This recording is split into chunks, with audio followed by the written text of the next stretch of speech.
Hello friends, welcome to Indian Jobs Mill. Income Tax Department வருமான வரித்துறை அப்படின்னு சொல்லுவாங்க இல்லையா. ஸோ தமிழகம் மற்றும் புதுச்சேரி மாநிலத்துக்கு வேலை வாய்ப்பு அறிவிச்சிருக்காங்க. இது தமிழகத்தில் எங்கே இருக்குது அப்படின்னா நுங்கம்பாக்கம் சென்னையில் இருக்குது. இங்கேருந்து உங்களுக்கு நிரந்தர மத்திய அரசு வேலை வாய்ப்பு கேன்டீன் அட்டண்டன்ட் அப்படின்னு சொல்லுவாங்க. இது வந்து குரூப் சி காலி பணியிடங்கள் தான். இதுக்கு எவ்வளோ ப்ரோ சேலரி இருக்கும் அப்படின்னா 18,000 to 56,000 இருக்கும். அதாவது பேசிக் சேலரி உங்களுக்கு 18,000.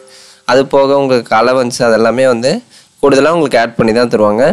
அருமையான வாய்ப்பு. இந்த வாய்ப்பை கண்டிப்பாக பயன்படுத்திக்கோங்க. இதுக்கு எக்ஸாம் இருக்குது. 10th லெவலில் எக்ஸாம் கண்டக்ட் பண்ணுறாங்க. எக்ஸாமை பேஸ் பண்ணி தான் செலக்ட் பண்ணுறாங்க. ஸோ முதல்ல எப்படி செலக்ட் பண்ணுறாங்க அப்படின்னா இது ஆன்லைனில் அப்ளை பண்ணுறீங்க இல்லையா. 10th மார்க் அடிப்படையில் எக்ஸாமுக்கு வந்து ஷார்ட் லிஸ்ட் பண்ணுறாங்க. ரிட்டன் எக்ஸாமுக்கு 10th மார்க் அடிப்படையில் ஷார்ட் லிஸ்ட் பண்ணுவாங்க. அடுத்து உங்களுக்கு பார்த்தீங்க அப்படின்னா சிபிடி எக்ஸாமினேஷன் இல்லை அப்படின்னா ஹேண்ட் ரிட்டன் மோட் எக்ஸாம் வந்து கண்டக்ட் பண்ணுவாங்க. சிலபஸ்ஸு எக்ஸாம் பேட்டர்னு அது எல்லாமே நான் உங்களுக்கு டீட்டெயிலாக தொடர்ந்து சொல்கிறேன். வீடியோ ஸ்கிப் பண்ணாமல் பாருங்கள். ஸோ மொத்தம் 25 வேக்கன்ட் கொடுத்துருக்காங்க. 25 வேக்கண்ட்டு தமிழ்நாடு ஸ்டேட்டுக்கு அப்படின்னு சொல்லியிருக்கீங்க. நிறைய பேர் வருவாங்களே ப்ரோ, நம்ம எப்படி அப்ளை பண்ணுறது, இது ஒரு மோட்டிவாக இருக்குமா அப்படின்னு கேட்டிங்கன்னா கண்டிப்பாக நீங்கள் ட்ரை பண்ணுங்கள். ஏன் அப்படின்னா எக்ஸாம் மார்க்கை பேஸ் பண்ணி தான் செலக்ட் பண்ணுறாங்க. இது மெரிட் பேசிஸ்லாம் இல்லை. உங்களுக்கு 10th லெவலில் 6th இருந்து 10th புக்ஸ் எல்லாமே வந்து படிங்க. ஜிகேக்கு ஜிகே டுடே வந்து படிச்சுக்கோங்க. மேக்ஸ் வந்து நல்லா வந்து சால்வ் பண்ணி பாருங்கள். ஈஸியாக கிளியர் பண்ணிடலாம். சிலபஸ் எல்லாமே நான் கிளியராக சொல்கிறேன். ரயில்வேக்கு படிக்கிறீங்க அப்படின்னா சேம் தான், அதே சிலபஸ் தான். அதில் எந்த ஒரு மாற்றுதலும் இல்லை. ஈஸியாக கிளியர் பண்ணிடலாம். ரயில்வேக்கு படிக்கிறவங்க இந்த எக்ஸாம் வந்து ஈஸியாக கிராக் பண்ணலாம். ஸோ நீங்கள் வந்து கண்டினியூஸாக படிங்க, ஓகேங்களா. இவ்வாறில் ஒரு 13 வேக்கன்சி, ஓபிசியில் ஒரு 6 வேக்கன்சி, இடபிள்யூஎஸ் எக்கனாமிக்கலி வீக்கர் செக்ஷனில் ஒரு 2 வேக்கன்சி, எஸ்சியில் 1 வேக்கன்சி, எஸ்டியில் 1 வேக்கன்சி. ஓபிசி சர்டிஃபிகேட் இல்லாதவங்க அப்ளை பண்ணி வச்சுட்டு வாங்கிக்கோங்க. இப்போ நான் ஆன்லைனில் அப்ளை வீடியோ அப்லோட் பண்ணலாம் அப்படின்னு தான் இருந்தேன். பட்டு பார்த்தீங்க அப்படின்னா அப்ளை பண்ண முடியல. வெப்சைட் இஷ்யூ நிறைய வருது ஃப்ரெண்ட்ஸ். இன்றைக்கி சண்டே இல்லைங்களா, சண்டேவாக இருந்தாலும் கூட அப்ளை பண்ணலாம். பட் வெப்சைட் இஷ்யூஸ் நிறையா வருது. நீங்கள் வந்து ஹாலிடேஸில் ட்ரை பண்ணாமல் ஒர்க்கிங் டேஸில் வந்து ட்ரை பண்ணுங்கள். Monday to Friday early morning வந்து ட்ரை பண்ணுங்கள். கண்டிப்பாக ஈஸியாக அப்ளை பண்ணிடலாம். அப்ளை வீடியோ நான் கண்டிப்பாக உங்களுக்கு அப்லோட் பண்ணுறேன். ஆனால் இந்த மாதிரி ஒரு ஆப்பர்ச்சுனிட்டி இதுவரையும் இதுக்கு முன்னாடி வந்திருக்கா அப்படின்னு தெரியல. இது இப்போ வந்திருக்கு. கண்டிப்பாக ட்ரை பண்ணிக்கோங்க. 18லேருந்து 56 7th பே கமிஷன் அப்படின்னு சொல்லியிருக்காங்க. Only Indian citizen all over இந்தியாவில் இருக்கக்கூடிய ஆண்கள் பெண்கள் 2 பேருமே அப்ளை பண்ணிக்கலாம். 10th பாஸ் பண்ணியிருக்கீங்க அப்படின்னா நீங்கள் அப்ளை பண்ணலாம். 18லேருந்து 25 ஏஜுக்குள்ளே இருக்கணும். 25க்கு மேலே ஏஜ் பார் ஆகிட்டா உங்களுக்கு ரிலாக்ஸேஷன் இருக்குது. So online application 8th September open பண்ணிட்டாங்க. அதாவது இன்றைக்கி அப்ளிகேஷன் ஓப்பனில் தான் இருக்குது. இன்னையிலேருந்து நீங்கள் அப்ளை பண்ணலாம். லாஸ்ட் டேட் செப்டம்பர் 22க்குள்ளே அப்ளை பண்ணி முடிச்சிடணும். இதுக்கு எக்ஸாம் ஃபீஸ்லாம் இல்லை, ஃப்ரீயாகவே அப்ளை பண்ணிக்கலாம். நீங்கள் யூஆராக இருந்தாலும் சரி, ஓபிசியாக இருந்தாலும் சரி, எஸ்சி எஸ்டி எந்த கேட்டகரியாக இருந்தாலும் அப்ளிகேஷன் ஃபீஸ் எல்லாம் இல்லை. நீங்கள் ஃப்ரீயாகவே ஆன்லைனில் அப்ளை பண்ணிக்கலாம்.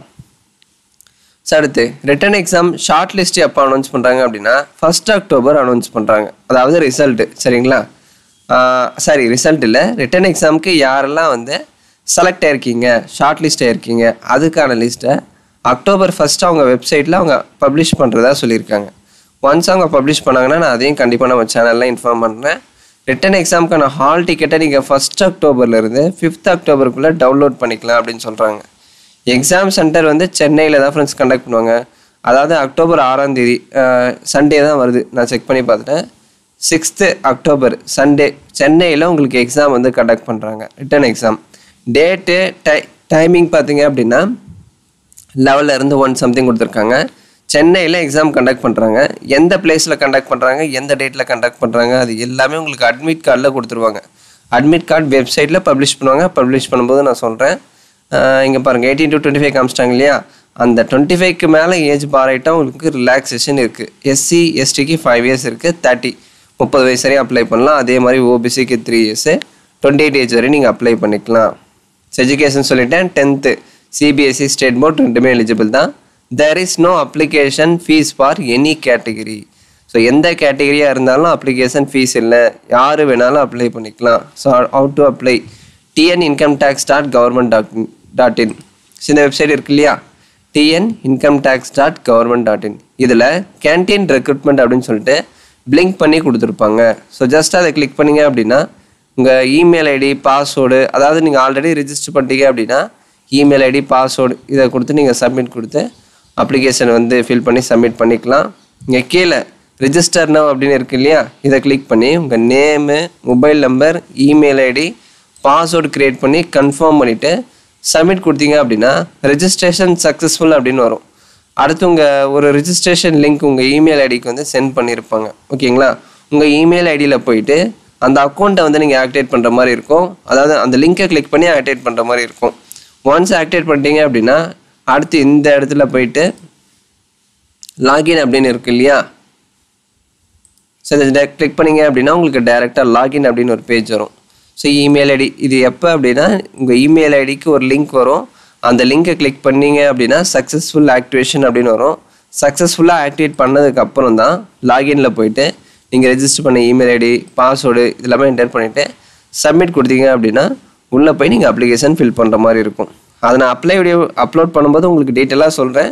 இப்போ நான் ட்ரை பண்ணி பார்த்தேன், வீடியோ வந்து அப்லோட் பண்ண முடியல. ஸோ என்னால் அப்ளை பண்ண முடியல, நிறைய டெக்னிக்கல் இஷ்யூ வருது. ட்ரை பண்ணி பார்த்தேன், இப்போ மேபி சரியாக இருக்கலாம். நீங்கள் ட்ரை பண்ணுங்கள்.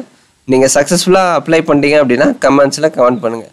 எப்படி எனக்கு அப்ளிகேஷன் ஃபில் பண்ண தெரியல, ஃபில் பண்ணுறது அப்படின்னு தெரியல ப்ரோ அப்படின்னா கீழே பாருங்கள், click here to download the application procedure for guidance before filling the application. எப்படி ஆன்லைனில் அப்ளை பண்ணணும், அப்ளிகேஷன் வந்து எப்படி சப்மிட் பண்ணணும் அப்படின்னு சொல்லிட்டு ஒரு கைட்லைன்ஸ் ஃபார்ம் வந்து கொடுத்துருக்காங்க. இதை கிளிக் பண்ணி நீங்கள் அப்ளிகேஷன் எப்படி ஃபில் பண்ணணும் அப்படின்னு சொல்லிட்டு ஈஸியாக தெரிஞ்சுக்கலாம். ஓகேங்களா, so how to apply video நான் கண்டிப்பாக ப்ரொவைட் பண்ணுறேன். ஸோ என்னென்ன டாக்குமெண்ட்ஸ் எல்லாம் வந்து நீங்கள் ஆன்லைனில் அப்ளை பண்ணுறப்ப அப்லோட் பண்ணணும் அது இங்கே கொடுத்துருக்காங்க. 10th மார்க் ஷீட்டு, அடுத்து உங்கள் கேஸ்ட் சர்டிஃபிகேட்டு, அடுத்து டிசபிலிட்டியாக இருந்தால் அதுக்கான certificate, passport size photo with full name and date of photograph taken not before 3 months. அதாவது ரொம்ப ஓல்டாக இருக்கக்கூடாது, இப்போ ரீசெண்டாக எடுத்த மாதிரி இருக்கணும் அப்படின்னு சொல்கிறாங்க. பாஸ்போர்ட் சைஸ் ஃபோட்டோ வந்து நீங்கள் ஆன்லைனில் அப்லோட் பண்ணணும். அதில் உங்கள் நேம், டேட் இது வந்து மென்ஷன் பண்ணி தான் அப்லோட் பண்ணணும் அப்படின்னு சொல்லிட்டாங்க. அதாவது நீங்கள் பாஸ்போர்ட் சைஸ் ஃபோட்டோ அப்லோட் பண்ணுறீங்க இல்லையா, ஸோ அந்த ஃபோட்டோவில் உங்கள் நேமு, அடுத்து எந்த டேட்டில் அந்த ஃபோட்டோவை எடுத்தீங்க, இதை பாஸ்போர்ட் சைஸ் ஃபோட்டோவில் மென்ஷன் பண்ணி தான் நீங்கள் அப்லோட் பண்ணணும். So last date September 29 apply பண்ணிடணும். செலெக்ஷன் ப்ராசஸ் பார்த்தீங்க அப்படின்னா 2 ஸ்டேஜாக இருக்கும். அதாவது உங்கள் அப்ளிகேஷன் 10th மார்க்கை பேஸ் பண்ணி ரிட்டன் எக்ஸாமுக்கு ஷார்ட் லிஸ்ட் பண்ணுறாங்க. அடுத்து ரிட்டன் எக்ஸாமினேஷன் வந்து கண்டக்ட் பண்ணுறாங்க. ரிட்டன் எக்ஸாமினேஷனோட டோட்டல் மார்க்கை பேஸ் பண்ணி தான் ஃபைனல் செலெக்ஷன் இருக்கும் அப்படின்னு சொல்லிட்டாங்க. ஓகேங்களா, 10th மார்க்கை பேஸ் பண்ணி ரிட்டன் எக்ஸாமுக்கு ஷார்ட் லிஸ்ட் பண்ணுறாங்க. அதாவது உதாரணத்துக்கு ஒரு 500 அப்ளிகேஷன் ஃபார் எக்ஸாம்பிள் சொல்கிறேன், ஒரு 1000 அப்ளிகேஷன் ரிசீவ் ஆயிருக்கு அப்படின்னா அதில் இருந்து ஒரு 500 அப்ளிகேஷனை வந்து 10th மார்க்கை பேஸ் பண்ணி ரிட்டன் எக்ஸாமுக்கு ஷார்ட் லிஸ்ட் பண்ணுறாங்க.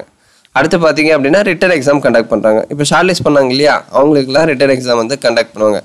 அதில் யாருடைய கட் ஆஃப் மார்க் வந்து அதிகமாக இருக்கும், யார் வந்து நல்ல மார்க் வந்து ஸ்கோர் பண்ணியிருக்காங்களோ அவங்கள வந்து செலக்ட் பண்ணுவாங்க. ஃபைனல் செலெக்ஷன் இருக்கும். ஓகேங்களா, அடுத்து டாக்குமெண்ட் வெரிஃபிகேஷன் இருக்கும். இதில் மெடிக்கல் எக்ஸாம் அதெல்லாம் எதுவுமே இல்லை, எல்லாமே வந்து அப்ஜெக்டிவ் டைப் தான், ஆப்ஷன் மாதிரி தான் இருக்கும். இங்கே பாருங்கள், நியூமெரிக்கல் ஆப்டி மேக்ஸில் இருந்து ஒரு 25 கொஷின், அடுத்து ஜிகேல இருந்து ஒரு 25, இன்டெலிஜென்ஸில் இருந்து ஒரு 25, இந்த ஜென்ரல் இங்கிலீஷு, அடுத்து இந்த நியூமெரிக்கல் ஆப்டி, மேக்ஸ், இங்கிலீஷ் இதில் நீங்கள் அதிகமாக கான்சன்ட்ரேட் பண்ணுங்கள். அடுத்து ஜிகே, இந்த 3 டாபிக் மட்டும் நீங்கள் படித்தா போதும், சரியா, எக்ஸாம் ஈஸியாக நீங்கள் கிராக் பண்ணிடலாம். அடுத்து இன்டெலிஜென்ஸ் அண்ட் ரீசனிங், அது நிறைய சிலபஸ் இருக்கும், டெப்த்தாக போகும். ஸோ முதல்ல மேக்ஸ் வந்து கவர் பண்ணிடுங்க, அடுத்து ஜிகே, அடுத்து இங்கிலீஷ். ஸோ முதல்ல இங்கிலீஷு, மேக்ஸு, ஜிகே இது 3 நீங்கள் கம்ப்ளீட்டாக கவர் பண்ணிவிட்டு அடுத்து இன்டெலிஜென்ஸ் வாங்க. ஸோ டைமிங் ரொம்ப கம்மியாக தான் இருக்குது. இப்போ ஆர்ஆர்பிக்கு நீங்கள் படிச்சுட்டு இருக்கீங்க அப்படின்னா அது கூடவே இதையே வந்து ப்ரிப்பேர் பண்ணிடுங்க. ஸோ அடுத்த மாதம் உங்களுக்கு எக்ஸாம் வந்து கண்டக்ட் பண்ணுறாங்க, சென்னையில் தான் சென்டர் இருக்கும். என்ன டேட்டு என்ன டைமிங் அது எல்லாமே நான் உங்களுக்கு தெளிவாக சொல்கிறேன். நீங்கள் கரெக்டாக ஆன்சர் பண்ணுற ஒரு கொஷினுக்கும் 3 மார்க் வந்து சொல்லியிருக்காங்க. ஒரு வேளை நீங்கள் தப்பாக ஆன்சர் பண்ணுறீங்க அப்படின்னா 1 மார்க் வந்து குறைப்பாங்க. தெரியல அப்படின்னா விட்டுருங்க, தப்பான ஆப்ஷன் வந்து செலக்ட் பண்ணாதீங்க, மார்க் வந்து குறைப்போம் அப்படின்னு சொல்லிட்டாங்க. சிலபஸ் கொடுத்துட்டாங்க. ஸோ நியூமெரிக்கல் ஆப்டி மேக்ஸ்க்கான சிலபஸ், டீட்டெயில்டு சிலபஸ் கொடுத்துட்டாங்க. அதே மாதிரி GK, general awareness, general intelligence, அடுத்து ஜென்ரல் இங்கிலீஷ். ஸோ ஜென்ரல் இங்கிலீஷில் என்ன சொல்லியிருக்காங்க, vocabulary, grammar, sentence, synonyms, antonyms. So 6th இருந்து 10th என்சிஆர்டி புக்கு, இல்லைனா நீங்கள் ஸ்டேட் புக்கு, கவர்மெண்ட் புக்ஸ் எதுனா வந்து படிச்சிருக்கலாம். சமச்சீர் புக்கு இல்லைனா என்சிஆர்டி புக் எது வேணாலும் நீங்கள் படிச்சுக்கலாம். 6th இருந்து 10th இருக்கணும். ஓகேங்களா, அதே மாதிரி மேக்ஸு. அடுத்து ஜிகேக்கு ஜிகே டுடே அந்த புக்கை வந்து நீங்கள் படிச்சுக்கலாம். அதில் வந்து இப்போ ரீசெண்டான டாபிக் எல்லாமே நிறைய ஈவெண்ட் வந்து கவர் பண்ணி கொடுத்துருப்பாங்க அந்த புக்கில். உங்கள் நேராக இருக்கிற ஏதாச்சும் ஒரு ஸ்டோரில் கேளுங்க. இல்லை அப்படின்னா நீங்கள் அமேசான் ஃப்ளிப்கார்ட்டில் கூட ட்ரை பண்ணி பார்க்கலாம். அந்த புக் வந்து அவைலபிளாக இருக்கும். அடுத்து general intelligence and reasoning. So இதில் நிறைய சால்வ் பண்ணுற மாதிரி தான் இருக்கும். இதில் என்னென்ன டாபிக் கொடுத்துருக்காங்களோ அதை மட்டும் நீங்கள் கவர் பண்ணால் போதும். ஜஸ்ட்டு ஜென்ரலாக பார்த்துக்கோங்க. ஒரு மாதம் தான் டைம் இருக்குது. அடுத்த மாதமே உங்களுக்கு எக்ஸாம் வந்து கண்டக்ட் பண்ணுவாங்க. இது ஃபுல்லாக பார்த்தீங்க அப்படின்னா உங்களுக்கு ஸ்ட்ரிக்டாக தான் இருக்கும் செலெக்ஷன் ப்ராசஸ்லாம். சில பேர் வந்து பணம் கொடுத்துருவாங்களே, அந்த மாதிரிலாம் இதில் எதுவுமே கிடையாது. இது வந்து சென்ட்ரல் கவர்மெண்ட் தான். யார் வந்து நல்ல மார்க் வந்து ரிட்டன் எக்ஸாமில் ஸ்கோர் பண்ணுறாங்களோ அவங்கள தான் வந்து செலக்ட் பண்ணுவாங்க. சில பேர் நினைப்பீங்க ஆல்ரெடி காசு கொடுத்துருவாங்க ப்ரோ, அதெல்லாம் எதுவுமே இல்லை. அந்த மாதிரி ஒரு விஷயத்துக்கு இங்கே இடமே இல்லை. ஃபுல் அண்ட் ஃபுல் ஸ்ட்ரிக்டாக தான் இருக்கும். செலெக்ஷன்லாம் அந்த மாதிரி லூஸாலாம் இருக்காது. ரயில்வேக்கு எப்படி கண்டக்ட் பண்ணுறாங்களோ அதே தான். பட் என்ன அப்படின்னா இது குரூப் சி கேட்டகிரி. இதுக்கு யார் வேணாலும் அப்ளை பண்ணலாம். 12th படித்தவங்க, டிப்ளமோ படித்தவங்க, டிகிரி படித்தவங்க, பேச்சுலர் மாஸ்டர் டிகிரி முடித்தவங்க யார் வேணாலும் அப்ளை பண்ணலாம். 10th முடித்தவங்க தான் அப்ளை பண்ணலாம். அந்த மாதிரிலாம் எதுவுமே இல்லை. சரிங்களா? சரி, okay. Written exam date, time, venue கொடுத்துருக்காங்க பாருங்கள். 6ஆம் தேதி, அக்டோபர் 6ஆம் தேதி ஞாயிற்றுக்கிழமை சண்டே வந்து எக்ஸாம் கண்டக்ட் பண்ணுறாங்க. என்ன டைமிங்கில் அப்படின்னா 11 AM இருந்து 1 PM, காலையில் 11 மணிலேருந்து 1 மணி வரையும் உங்களுக்கு எக்ஸாம் கண்டக்ட் பண்ணுறாங்க சென்னையில். எந்த லொக்கேஷனில் கண்டக்ட் பண்ணுறாங்க சென்னையில் அதை மட்டும் மென்ஷன் பண்ணல. சென்னையில் கண்டக்ட் பண்ணுவோம் அப்படின்னு சொல்லிட்டாங்க. டேட்டு, டைமிங் கொடுத்துட்டாங்க. எந்த இடத்துல அந்த வென்யூ மட்டும் இதில் சொல்லலை. அது வந்து உங்களுக்கு ஆல் டிக்கெட்டில் மென்ஷன் பண்ணியிருப்பாங்க. ஆல் டிக்கெட் வரும்போது நான் சொல்கிறேன். மேற்கொண்டு ஏதாச்சும் உங்களுக்கு டவுட்ஸ் இருக்குது அப்படின்னா கமெண்ட்ஸில் கேளுங்க, நான் கண்டிப்பாக ரிப்ளை பண்ணுறேன். போஸ்டிங் பார்த்தீங்க அப்படின்னா உங்களுக்கு இன்கம் டேக்ஸ் டிபார்ட்மெண்ட் தமிழ்நாடு புதுச்சேரியில் தான் இருக்கும். ஸோ சென்னை லொக்கேஷனில் தான் உங்களுக்கு பிளேஸ் ஆஃப் போஸ்டிங் இருக்கும். ஓகேங்களா?